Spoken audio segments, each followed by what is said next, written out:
Welcome to Brainish English Stories. At dinner one night in the boarding house where Andy Donovan lived, near 2nd Avenue, his landlady introduced him to a new paying guest, Miss Conway.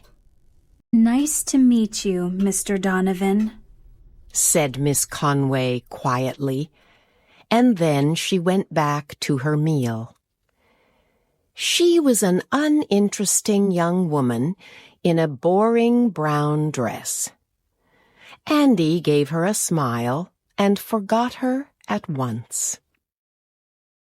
2 weeks later, Andy was smoking a cigar outside the front door when he heard someone coming out. He turned to see who it was and was pleasantly surprised. There was Miss Conway, all in black from her head to her feet. With her bright gold hair, her gray eyes, and her sad face, she looked lovely. Mourning clothes can make any woman look beautiful, and are sure to make any man look twice. Andy immediately decided not to forget Miss Conway. He dropped his half-finished cigar on the ground and said, "It's a fine evening, Miss Conway." "For those with a heart to enjoy it, Mr. Donovan," she replied sadly, looking down. "I hope there hasn't been a death in the family," he said. "Not really in the family," she replied. "But I won't worry you with my troubles." "Worry me? But I'd really like to hear all about them, Miss Conway. I mean, please feel free to speak to a true friend in your time of need." Miss Conway smiled sadly at this. "I feel so lonely in New York," she said. "I have no friends here, but you have been kind to me, Mr. Donovan. Thank you for that." It was true. Andy sometimes passed the salt to her at the dinner table. "You're right," he said. "It's hard when you're alone. But why don't you take a walk in the park? That'll make you feel better, I'm sure. I'll go along with you if you want." "Thank you, Mr. Donovan. I'd like that. If you're happy to take a walk with someone like me, who has a sad and heavy heart."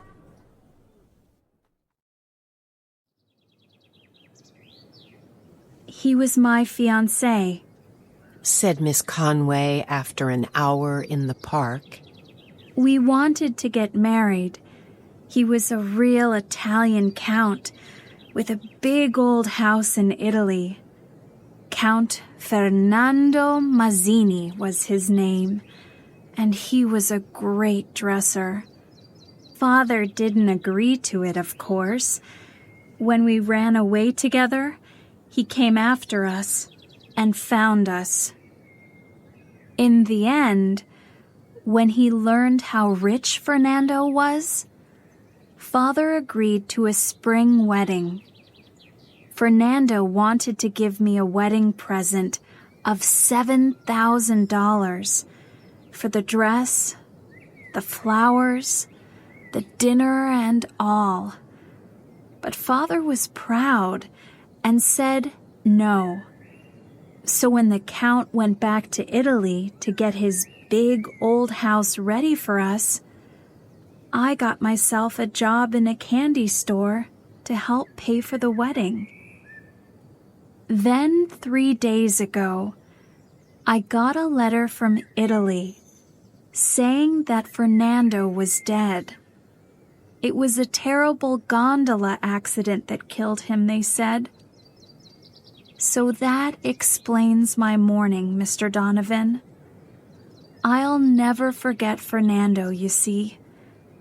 And after losing him, I'm afraid I just can't look at any other man.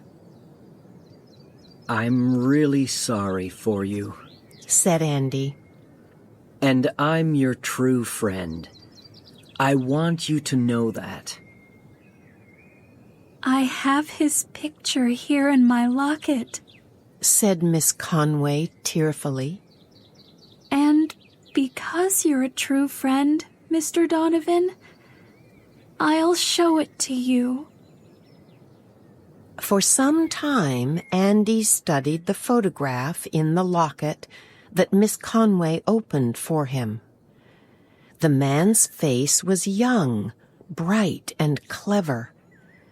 It was the face of a strong man that other people are always ready to follow. I have a larger photograph in my room, said Miss Conway. I'll show you later. They're the only things that I have of Fernando now. But he'll always be in my heart. Andy decided there and then to try to win Miss Conway's heart from the Count. He took her to have an ice cream, but her gray eyes still looked sad. That evening, she brought down the larger photograph and showed it to Andy. He looked at it silently. He gave this to me the night that he left for Italy, said Miss Conway. A fine-looking man, said Andy. Now, would you like to come out with me again next Sunday afternoon? A month later, they told the landlady and the other guests at the boarding house of their plans to get married. Miss Conway stayed in mourning. A week after that, they were sitting in the park near the boarding house. Andy's usually smiling face was dark with worry, and he was strangely silent. What's the matter, Andy? Asked Miss Conway. Well, you've heard of Big Mike Sullivan, haven't you? Said Andy after a while. No, I haven't. Who is he? He's a great New York politician and a friend of mine. I met him today, and he wants to come to our wedding. I'd really like him to come. Okay, so he can be our guest. Right, but before we can have our wedding, I need to know something. Do you still prefer Count Mazzini over me? Suddenly, Miss Conway started crying. Oh, Andy, there never was a Count. All the other girls had boyfriends, but I didn't. And you know how good I look in black. So I bought a big photograph of a man that I didn't know at a photograph store, and got a small one too for my locket. Then I thought up the story of the Count's death and put on my black clothes. I'm just a big fake. And now you won't marry me because of it, I'm sure. And you're the only man that I've ever loved. Smiling, Andy took her in his arms. Do you still want to marry me after what I've done? She asked in surprise. Of course, he replied. You were very good to explain it all to me. Now we can forget the Count.